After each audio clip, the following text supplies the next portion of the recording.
Controlling your JAC T9 from the steering wheel is super easy, but we do have a few tips and tricks for you. Please note this one is filmed while stationary for safety, but we'll walk you through the features as if we were driving.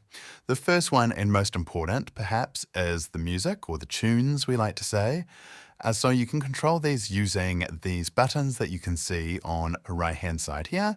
Volume up and down is pretty self-explanatory, but the hidden trick here is if you want to go forward or back in a song or a radio station, simply hold down the button for a little longer and that will change your song. There is a secret hidden feature in the T9. If you press the asterisk here, you will actually change your display on the main dash to dragon mode.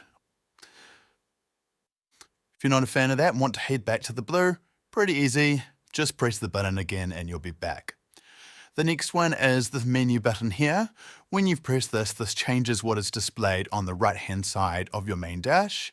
If you press this, you can see that we cycle through driving range, which is how much you have left with your tank of gas, fuel consumption, how long you've been on the trip, and then back to revs. Now you can reset both the fuel consumption and the trip by holding that same button down for slightly longer, and that will take you back to zero.